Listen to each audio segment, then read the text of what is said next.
how to install an add-on to your traffic exchange. After downloading and unzipping the add-on, double-click on the Setup program,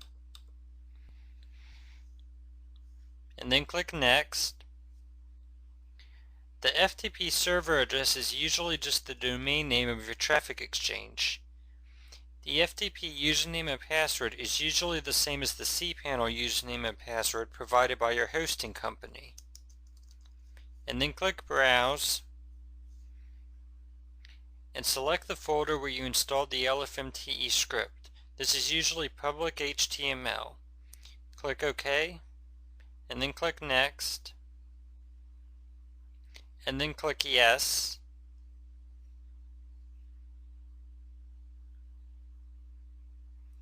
This is usually filled in automatically, but if not, just type in the domain name of your traffic exchange here and then click Next.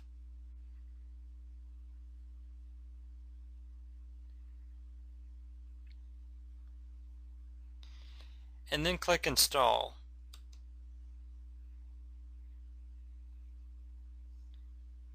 And then just click Finish.